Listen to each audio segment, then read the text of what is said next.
اعوذ باللہ من الشیطان الرجیم بسم اللہ الرحمن الرحیم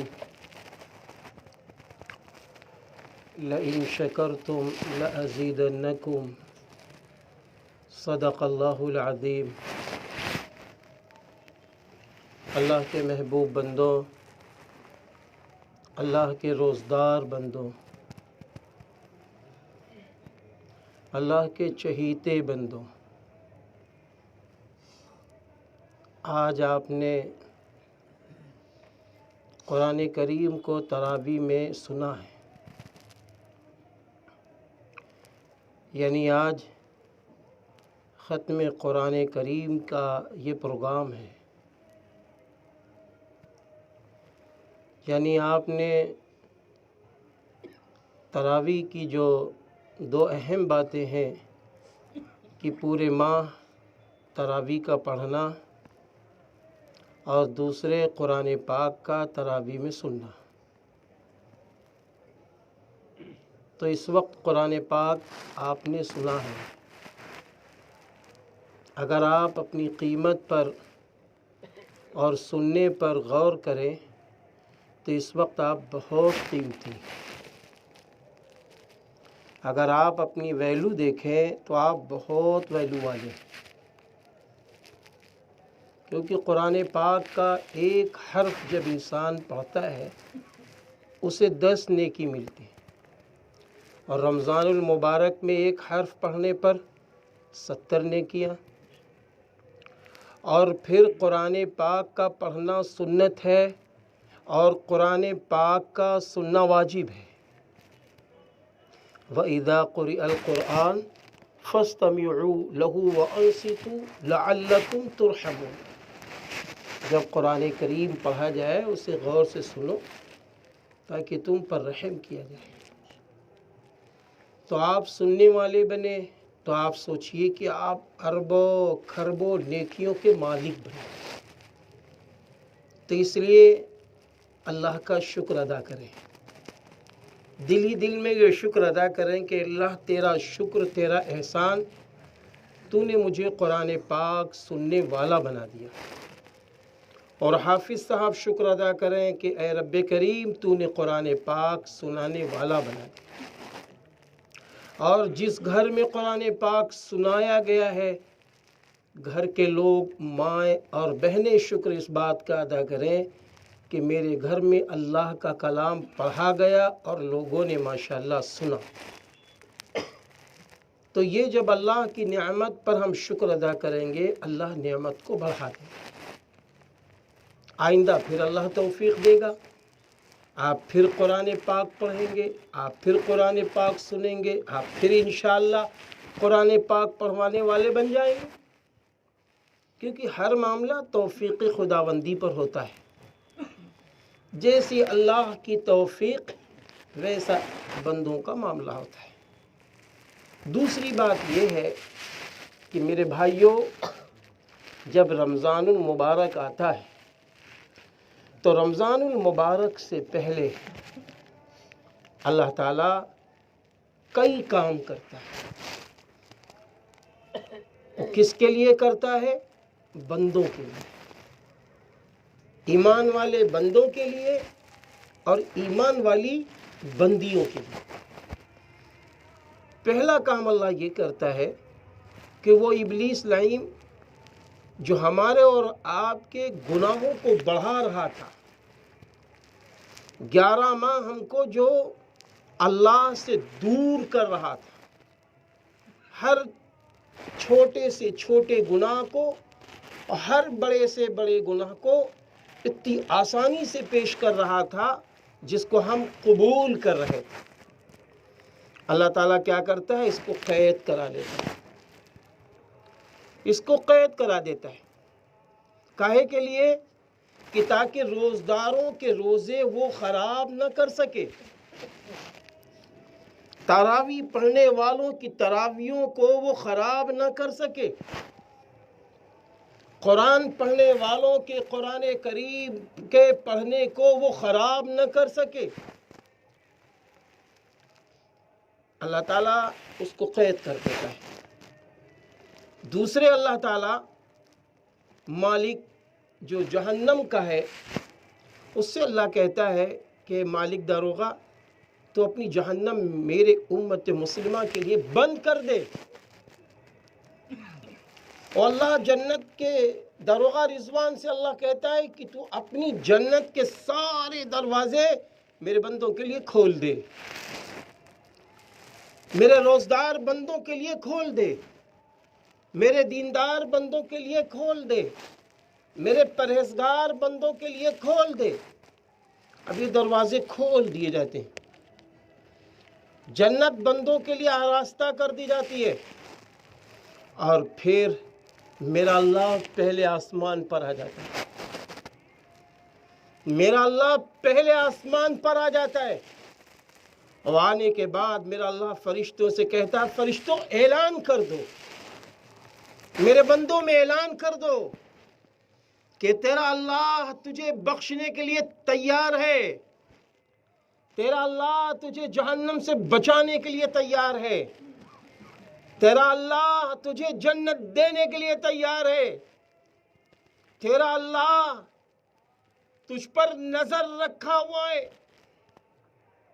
اسی لیے حدیث پاک میں ہے کہ رسول اللہ صلی اللہ علیہ وسلم کا ارشاد گرامی ہے کہ اللہ تعالیٰ فرماتا ہے کہ میرے بندو تم اپنی عبادت کو میرے سامنے پیش کرو، مجھے دکھاؤ، مجھے رمضان میں تم اپنی عبادت دکھاؤ، تم عبادت میں خوب پیش رہو، تفاخر کے ساتھ میرے سامنے آ جاؤ۔ یعنی اللہ تعالیٰ خود فرما رہا ہے میرے بندوں میرے سامنے اپنی عبادت پیش کرو۔ جہاں تک بات روزوں کی ہے تو یہ بات اچھی طرح ہم آپ جانتے ہیں کہ اگر کوئی انسان نیا ایمان والا ہو رہا ہو تو اس سے یہ کہا جائے گا کہ نمبر 1 توحید، نماز، روزہ، حج اور زکوٰۃ، ان 5 پر چیزیں پیش کی جاتی ہیں کہ بھائی اسلام تم قبول کر رہے ہو تو ان پر عمل کرنا ہے، یہ پہلا کام۔ روزے رکھنا یہ تو ہم پر فرض ہے،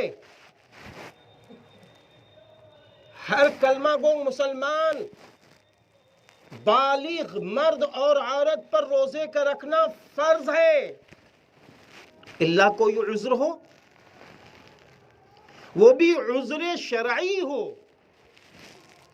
مسافر ہو یا ایسی کوئی بیماری ہو جو خطرناک ہو، انسان روزہ رکھے گا تو بس وہ موت کے قریب پہنچ جائے گا۔ تب تک بات سمجھ میں آ رہی ہے، لیکن یہ بات سمجھ میں نہیں آتی کہ ایک شخص ہے چھوٹا سا بیمار ہے، چھوٹی سی بیماری میں ایک بیماری یوں بھی کہہ سکتے ہیں شوگر کی بیماری۔ شوگر آپ سمجھ رہے ہیں کہ بڑی تیزی سے پھیل رہا ہے۔ اب جس کو شوگر کی بیماری ہے وہ روزہ نہیں رکھتا، کیوں نہیں روزہ رکھتا؟ وہ رکھ سکتا ہے،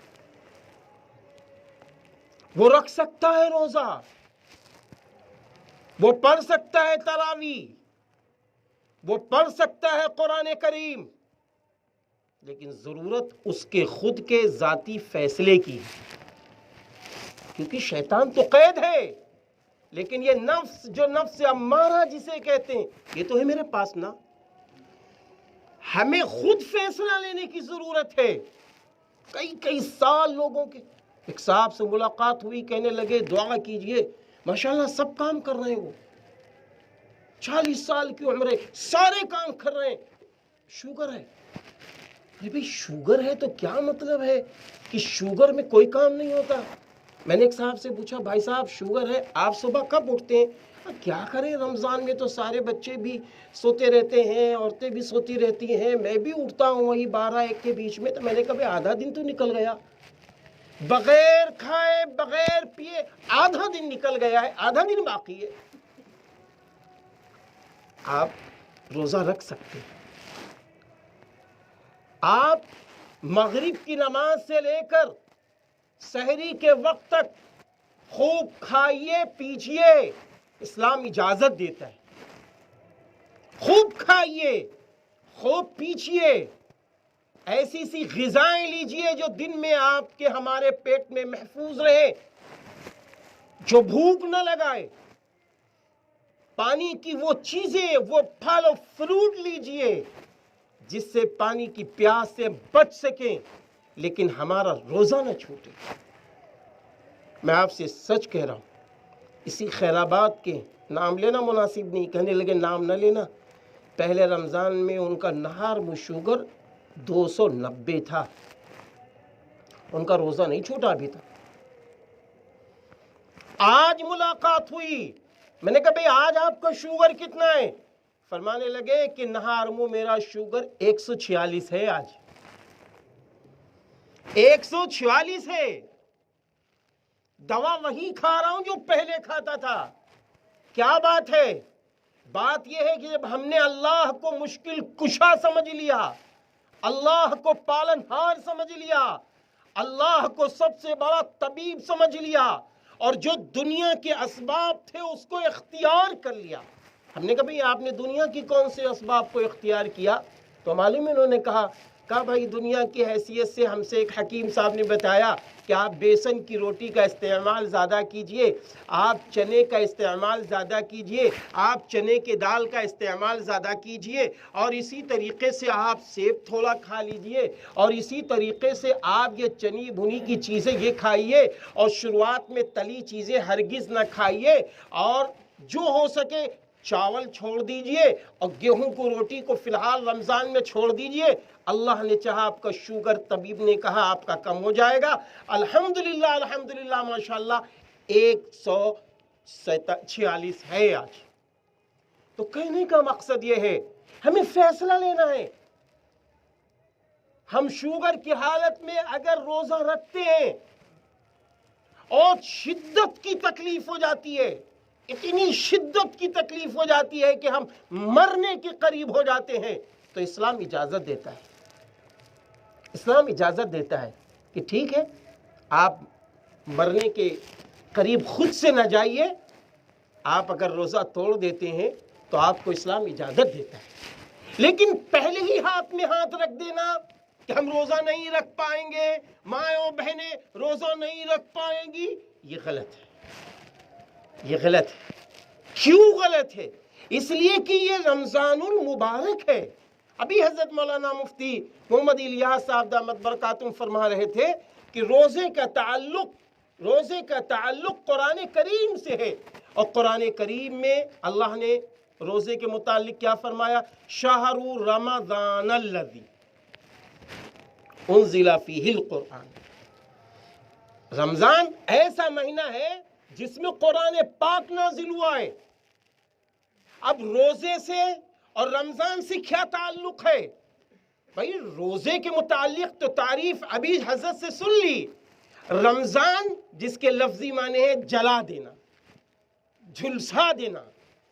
جب ہم روزہ رکھیں گے اور روزے کے جو اصول و ضابطے ہیں اس کے مطابق روزہ رکھیں گے، خالی روزہ رکھ لینا کمال نہیں ہے۔ روزے کے جو مقاصد ہیں، روزے میں جن چیزوں سے بچنا ہے ان سے ہم آپ بچ بھی رہے ہوں، اور کیوں بچ رہے ہوں؟ اس لیے نہ بچ رہے ہوں کہ ہم بچیں گے نہیں تو کریں گے کیا، ہم بچ اس لیے رہے ہوں کہ میرا اللہ چاہتا ہے کہ میرے بندو تم مجھ کو اپنی عبادتیں دکھاؤ، میرے بندو تم میرے سامنے اپنی عبادتیں پیش کرو۔ تو ہم روزہ رکھ کر اپنی نگاہوں کی حفاظت اس لیے کریں گے، اے اللہ میری نگاہیں 11 مہینے آزاد رہی ہے، رمضان میں نے اپنی نگاہوں کی حفاظت تیری محبت میں کی ہے۔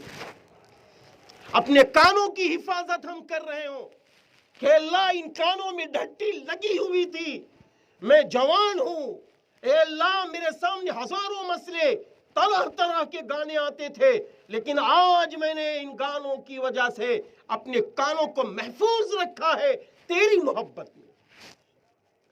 اے اللہ یہ نگاہیں بہت خطرناک چیزیں دیکھتی تھی، آج تو ہم نے اپنی سر کو جھکائے رکھا ہے تیری محبت میں۔ اے اللہ میں تجھے دکھا رہا ہوں، اپنی نگاہوں کی حفاظت کرنا تجھے دکھا رہا ہوں، اور اپنے کانوں کی حفاظت کرنا تیرے سامنے پیش کر رہا ہوں، اور اپنی زبان کی حفاظت تیرے سامنے پیش کر رہا ہوں۔ اے اللہ، میں اپنی ساری عبادات کو تیرے سامنے پیش کر رہا ہوں۔ بس جب ہم یہ عبادات پیش کریں گے اور یہ سارے کام اللہ کے سامنے پیش کریں گے تو پھر کیا ہوگا؟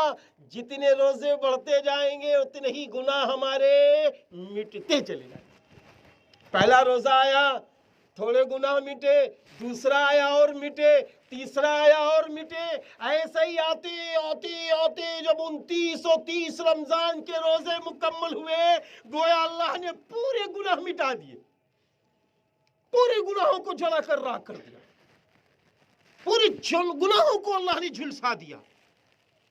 اور پھر جب عیدگاہ پہنچ گئے، فوراً جہاں امام صاحب نے عیدگاہ میں ہاتھ اٹھایا، فوراً آواز آتی ہے غیبی، میرے بندوں، میری عزت کی قسم، میرے جلال کی قسم، تم نے روزے رکھ کے، تم نے تراویح پڑھ کے، تم نے قرآن پڑھ کے، میرے بندوں تم نے مجھے راضی کیا، تم نے مجھے راضی کیا ہے۔ آج تم ایسے بخشائے چلے جاؤ جیسے کہ تم آج ہی ماں کے پیٹ سے نکلے ہو۔ یہ پروانہ ملے گا انشاءاللہ، اور پھر یہ پروانہ معلوم ہے یہ 11 مہینے انشاءاللہ کام آئے گا، یہ پروانہ 11 مہینے کام آئے گا، 11 مہینے، اور آخرت تک انشاءاللہ اگر ہماری زندگی صحیح سلامت گزری، یا آخرت تک یہ پروانہ انشاءاللہ کام آئے گا۔ پھر 11 مہینے کہتے نہیں ہیں کہ ہم ابھی سونا پکڑتے ہیں مولوی صاحب، سونا پکڑتے ہیں مٹی ہو جاتی، بنتے بنتے کام مولوی صاحب رک جاتے ہیں، ہم اپنے کام کی منزل تک پہنچ جاتے ہیں، ہمارے کام پھر بگڑ جاتے ہیں۔ یہ جملے انشاءاللہ ختم ہو جائیں گے، اس لیے کہ جب اللہ نے بخش دیا ہے، اللہ نے معاف کر دیا ہے، تو رحمت کے دروازے وہی کھولتا، برکت کے دروازے وہی کھولتا، عمر درازی کے دروازے وہی کھولتا، شفاء کاملہ کے دروازے وہی کھولتا، عزت، شہرت، بلندی کے دروازے اللہ ہی کھولتا ہے، اللہ ہی کھولتا ہے سارے دروازے، اللہ ہی کھولتا ہے برکت کے دروازے۔ ایک وہ عزت ہوتی ہے کہ جو عزت دنیا میں بھی ہے اور پھر آخرت میں بھی ہے، آخرت میں بھی عزت والا ہے، آخرت میں بھی عزت والا ہے۔ ایک نبی کی سنت کو زندہ کر کے عزت پا رہا ہے، ایک نبی پر عمل کر کے عزت پا رہا ہے، ایک توحید خالص کو سامنے رکھ کر عزت پا رہا ہے، ایک روزے رکھ کے عزت پا رہا ہے، ایک قرآن پڑھ کے سن کے عزت پا رہا ہے، ایک تراویح پڑھ کے عزت پا رہا ہے، ایک گناہوں سے پاک ہو کر عزت پا رہا ہے۔ یہ جو عزت پا رہا ہے انشاءاللہ یہ عزت دنیا میں بھی چپے چپے میں بلندی کے نعرے تک پہنچا دے گی، اور انشاءاللہ بعد مرنے کی یہ عزت، انشاءاللہ یہ نیکیاں جنت میں لے جا کے خاموش ہو جائیں گے۔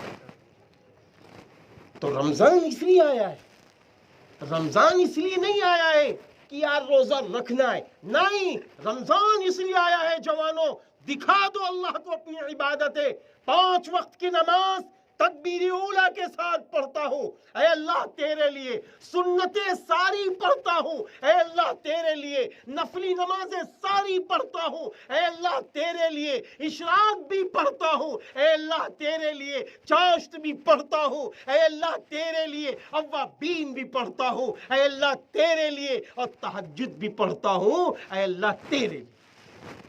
دکھا دو میرے جوانوں، میرے بھائیوں، دکھا دو اللہ کو، اللہ دیکھنا چاہتا ہے۔ ہم نے تم کو جوانی دی ہے، ہم نے تم کو زندگی دی ہے، ہم نے تم کو مال دیا ہے، ہم نے تم کو جان دی ہے، ہم نے تم کو جائیداد دی ہے، ہم نے تم کو سماج میں عزت والا بنایا ہے۔ میرے بندوں، میں دیکھنا چاہتا ہوں، تم اپنی عبادت مجھے دکھا دو، میں تمہیں معاف کر دوں گا۔ میرا اللہ کتنا پیارا اللہ ہے، کتنا پیارا اللہ ہے۔ کون اتنا پیار کرے گا؟ ایک بیوی بھی اپنے شوہر سے اتنا پیار نہیں کرتی، ایک شوہر بھی اتنا اپنی بیوی سے پیار نہیں کرتا کہ وہ یہ کہے ارے تمہارے منہ کی بدبو میری بیوی مجھے بہت پسند ہے۔ کوئی کہتا ہے؟ میرے یاروں کوئی کہتا ہے؟ کوئی کہتا ہو تو بتاؤ۔ کوئی بیوی یہ کہتی ہو کہ اے شوہر مجھے تیری بدبو بہت پسند ہے. کوئی نہیں کہتی لیکن اللہ نے اپنی محبت کی انتہا کر دی. اللہ نے اپنی محبت کی انتہا کر دی. اے روزدار بندو، تیرے منہ کی بدبو مجھے اتنی پسند ہے کہ مشک سے زیادہ تیرے منہ کی بدبو مجھے پسند ہے. مشک سے زیادہ تیرے منہ کی بدبو پسند ہے. اے میرے بھائیوں، ہم ایسے روزدار بن جائیں، ہم ایسے دیانت دار والے روزدار بن جائیں، ایسے ایماندار والے روزدار بن جائیں کہ گناہوں کے سارے دروازے دنیا کے سامنے آنے لگے ہمارے سامنے، ہماری آنکھیں بند ہو جائیں، ہمارا سر جھک جائے، ہمارے کان میں ڈھٹی لگ جائے اور ہمارے ہاتھ اپنی جگہ رک جائیں، ہماری زبان خاموش ہو جائے اور ہمارا دل یہ بول رہا ہو میں نہیں آنکھ کھولوں گا، میں روزدار ہوں.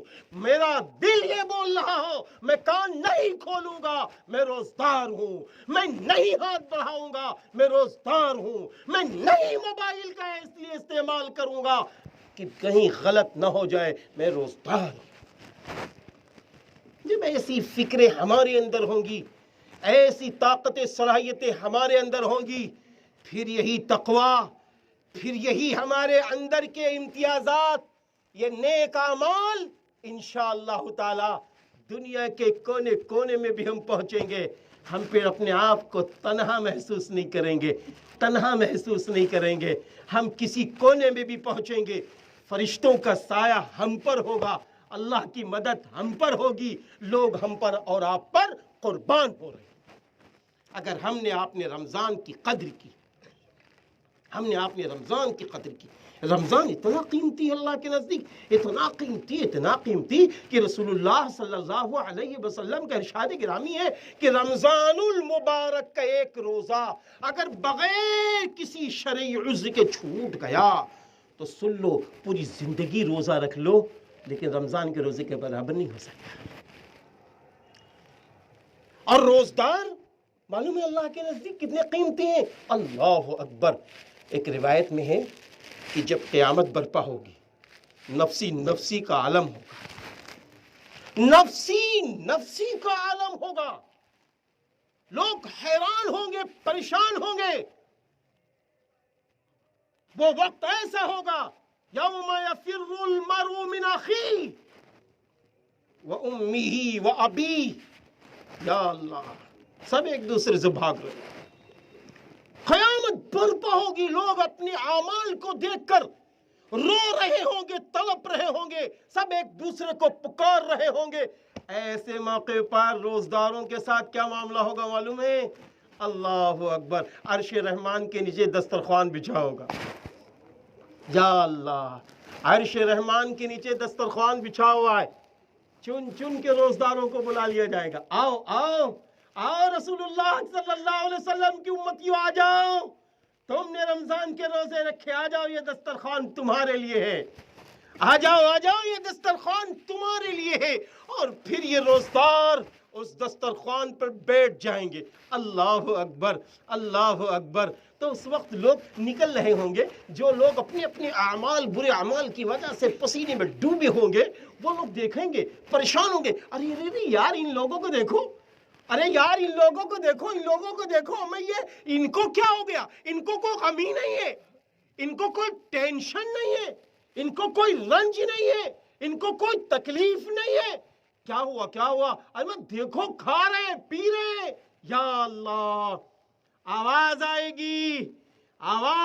گی یا آخری پیغمبر حضرت محمد عربی صلی اللہ علیہ وسلم کی امتی ہیں جو روزے رکھتے تھے اور تم نے روزے نہیں رکھے، اس لیے تم پریشان ہو، اور انہوں نے روزے رکھے ہیں، یہ عرش رحمان کے دسترخوان پر کھا پی رہے ہیں.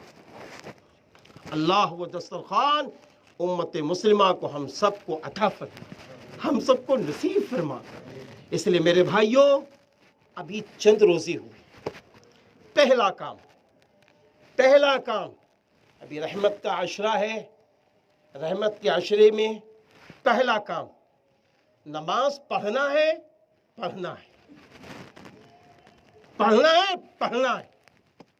روزے رکھنا ہے. رکھنا ہے۔ تراویح قرآن مکمل ماشاءاللہ ہوا ہے، لیکن ابھی 20 رکعت تراویح پورے ماہ پڑھنا ہے، انشاءاللہ پڑھنا ہے۔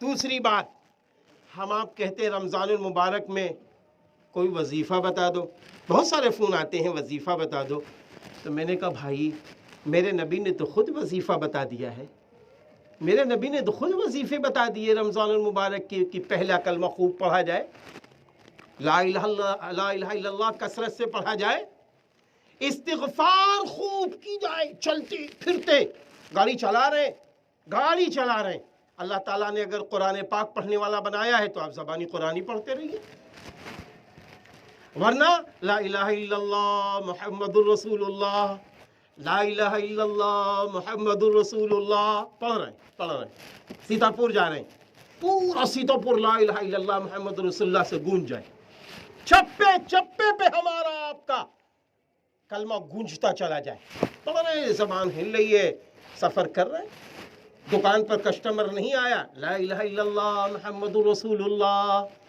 اور کسی وقت استغفر اللہ، یا بڑا والا استغفار یا اور بڑا استغفار جو آپ کو یاد ہو، زبان چل رہی ہو اور استحضار ہو، اے اللہ تو پسند کرتا ہے کہ میں تجھے اپنی عبادت دکھاؤں، اپنا ذکر دکھاؤں، اس لیے میں تجھے دکھا رہا ہوں، تو راضی ہو جانا، تو مجھ سے خوش ہو جانا میرے اللہ۔ اور پھر آپ صلی اللہ علیہ وسلم نے فرمایا جہنم سے بچنے کی دعا مانگو، اور پھر فرمایا جنت میں داخل ہونے کی دعا مانگو، تو یہ وظائف ہمارے لیے ہیں، آپ کے لیے ہیں، ہماری ماں اور بہنوں کے لیے ہیں، سبھی کے لیے ہیں۔ دوسری بات، قرآن پاک رمضان میں خوب پڑھا جائے، کیونکہ رمضان المبارک میں قرآن نازل ہوا۔ دیکھیے ایک طبقہ ایسا ہے، میں آپ سے سچ بتا دوں کہ لوگ فون بھی کر رہے ہیں، ایک طبقہ ایسا ہے کہ قرآن پاک سننے کے بعد وہ سوچتا ہے کہ میں نے قرآن سن لیا کافی ہے، یہ کافی نہیں ہے، ایک سنت تو زندہ کر دی۔ کافی یہ ہے اگر آپ کو قرآن پڑھنا نہیں آتا ہے تو جتنی زبانی صورتیں یاد ہیں ان کو پڑھتے رہو، اور قرآن دیکھ کر اٹک کر پڑھتے رہو۔ آپ کیا سوچ رہے ہوں گے اٹک کر قرآن پڑھیں گے تو یار کہیں غلطی نہ ہو جائے؟ میرے بھائی حدیث نبوی صلی اللہ علیہ وسلم میں ہے جو قرآن پاک اٹک کر پڑھتا ہے اس کو ڈبل اجر ملتا ہے، اس لیے قرآن پاک اٹک کر اگر آپ پڑھو، پاؤ پارا پڑھ سکتے، پاؤ پارا پڑھو، آدھا پارا پڑھ سکتے، روز پڑھو، ترتیب بنا لو کہ فجر کی نماز کے بعد اتنا قرآن پڑھیں گے، ظہر کے بعد اتنا پڑھیں گے، عصر کے بعد اتنا پڑھیں گے، مغرب سے پہلے اتنا پڑھیں گے، تہجد کی نماز میں اتنا پڑھیں گے، سحری کے وقت اٹھیں گے اتنا پڑھ لیں گے۔ ارے میرے بھائیوں، جب میرا اللہ پسند کر رہا ہے اس بات کو کہ ہم رات و دن اللہ کی عبادت میں آ جائیں، تو میرے بھائی یہ جان مال، اللہ تعالیٰ نے خود قرآن میں فرمایا نا، ان اللہ اشترى من المؤمنین انفسهم واموالهم بان لهم الجنہ، یقیناً ایمان والوں کی جان اور ایمان والوں کا مال اللہ نے جنت کے بدلے میں خرید لیا۔ یہ جان و مال تو اللہ کا ہے نا، ہمیں یہ تو اللہ کا ہے، رات عبادت میں گزارو، چوراہے نہ آباد کرو، ایک فیشن بن گیا، تراویح ہوئی، 1 گھنٹہ گپ شپ، ارے یار ڈرو کہیں ایسا نہ ہو کہ 1 گھنٹے میں جھوٹ نکل جائے، کہیں ایسا نہ ہو 1 گھنٹے میں کوئی ایسی تفریح مذاق ہو جائے اللہ ناراض ہو جائے۔ ڈرنا چاہیے میرے بھائیوں، یہ چوراہوں کو آباد کرنے کے لیے نہیں تراویح کی بات کی جگہ۔ اسی طریقے سے ایک اور فیشن بن گیا ہے، معاف کر دینا اگر آپ کے علاقے میں نہیں ہے، ایک فیشن یہ بنا، سحری کھا لی گئی اور وہ جوان بہنیں بس وہ لگ رہا قید تھی، سحری کھائی کہ 4-5 جوان بہنیں سب باہر گھوم رہی ہے، روڈوں پہ آ گئی ہے، تفریح مذاق ہو رہی ہے، دوڑ رہی ہے. کیوں بھائی؟ خود بھی اپنا روزہ خراب کر رہی ہو اور دوسروں کا بھی تو روزہ خراب کر رہی ہو. ہاں، بہت بری بات ہے، بہت بری بات ہے. گھروں میں رہو. یقین مانیے لکھنؤ کا ایک حضرت گنج ہے، لکھنؤ کا حضرت گنج ہے. یقین مانیے میرے بھائیوں، 1999 میں قرآن پاک پڑھانے کے لیے سائیکل سے جاتا تھا. حضرت گنج کے اندر ایک صاحب بڑے کروڑ پتی، ان کے بچے بہت خوبصورت، ان کے 2 بچے پڑھتے تھے، ایک ننھی بچی پڑھتی تھی. عصر سے مغرب میں قرآن پاک پڑھاتا تھا ٹیوشن. تو جب ان تینوں کا قرآن مکمل ہو گیا 2.5 سال 3 سال کے اندر، تو ایک دن میں نے ان کے والد صاحب سے کہا، میں نے کہا کہ آپ کی یہ بیٹی میرے پاس قرآن پاک پڑھنے آتی ہے، اس کی صرف یہ میرے بھائی سچ کہہ رہے، یہ جو پور ہیں آگے کے، یہ آگے کے پور جتنے ہیں خالی اس کو کیا بولتے ہیں، ہاتھ میں داستانے پہنتی عورتیں، خالی اتنے پور نظر آ رہے تھے، بقیہ سب داستانے، کوئی دل نہیں، کوئی دل ایسا نہیں. تو میں نے کہا کہ ماشاءاللہ ننھی بچی ہے، بھی کتنی عمر ہے، 4 ساڑھے 4 سال 5 سال کی بچی ہے. تو آپ یقین مانیے کروڑ پتی. یا اللہ.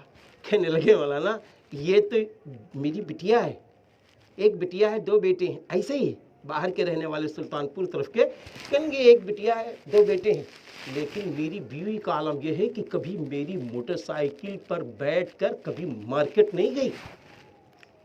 تو ہم خاموش ہو گئے. ہم نے کبھی پوچھا یہ تھا، اور کہنے لگے کہ یہ موٹر سائیکل پہ بیٹھ کر کبھی وہاں نہیں گئی. تو ہم نے کبھی خیریت تو سنیے، وہ کہنے لگے کہ میری بیوی کا یہ کہنا ہے کہ یہ میرے شوہر، اللہ نے مجھ کو بہت خوبصورت بنایا ہے، میں یہ چاہتی ہوں میری خوبصورتی صرف آپ دیکھیں، میری خوبصورتی کوئی اور دیکھ کر گناہ میں نہ مبتلا ہو جائے، میری خوبصورتی کوئی اور دیکھ کر گناہ میں مبتلا نہ ہو جائے. اس لیے میرے سرتاج، میں اس کو بھی پسند نہیں کرتی ہوں کہ موٹر سائیکل پہ بیٹھوں اور کہیں سے میری نقاب اڑ جائے اور میری کوئی خوبصورتی دیکھ کر گناہ میں چلا جائے، تو وہ اگر گناہ میں گیا تو ذریعہ میں بنوں گی. یا اللہ. ایسی بھی عورتیں جب اپنے آپ کو اس طرح چھپاتی ہیں، جب اپنے آپ کو اللہ کے حوالے اس طرح کرتی ہیں، تو پھر اللہ چین سکون کی زندگی دے دیتا ہے، ٹھاٹ کی زندگی دے دیتا ہے. آج ہم اپنے ہی علاقے میں دیکھتے ہیں کہ ٹھیلے کھڑے ہوئے، ٹھیلے اس کے چاٹ کے ٹھیلے. یا اللہ، بڑی شرم لگتی ہے، بڑی غیرت آتی ہے. اللہ اپنی مدد فرمائے. غیروں کے ٹھیلے لگے ہوئے ہیں، نقاب پوش عورتیں ہیں، بتاشے کھا رہی کھڑے ہو کر، نقاب پوش خواتین بتاشے کھا رہی کھڑی ہو کر. یا اللہ، کیا یہ بتاشے گھر میں نہیں بنا سکتی آپ؟ کیا یہ چاٹ، شاندار چاٹ آپ گھر میں نہیں بنا سکتی؟ پڑھے لکھے دور میں تو آج یوٹیوب کھولو، بہترین چاٹ بنانے کا طریقہ سیکھ سکتی ہو.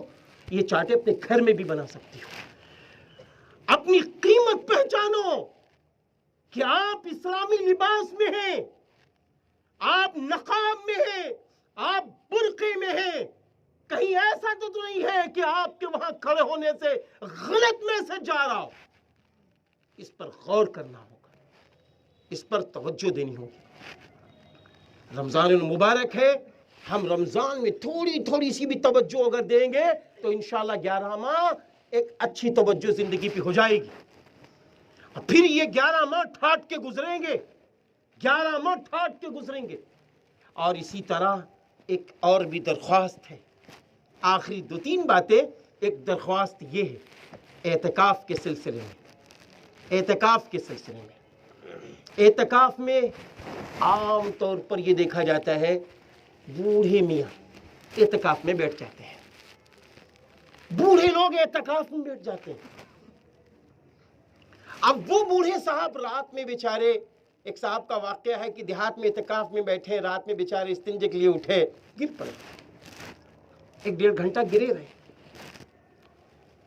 تو میری ایک ذاتی رائے ہے میرے بھائیوں، کوشش کرو جس طرح دعوت و تبلیغ کے لوگ 4 ماہ کی تشکیل کرتے ہیں، 40 دن کی تشکیل کرتے ہیں، 3 دن کی تشکیل کرتے ہیں، ایسا ہی ہم اپنے اپنے علاقے میں کم سے کم 2-3 نوجوانوں کی تشکیل کر لیں اور یہ طے کریں انشاءاللہ تعالی ہم لوگ اپنی اپنی مسجدوں میں اعتکاف میں بیٹھیں گے، ہم لوگ اپنی اپنی مسجدوں میں اعتکاف میں بیٹھیں گے، ہم بیٹھیں گے اعتکاف میں، تاکہ دادا جان جب اعتکاف میں بیٹھے دادا جان کے ہم مددگار بھی بنیں گے اور اس جوانی میں میرا اللہ خوش ہو جائے گا۔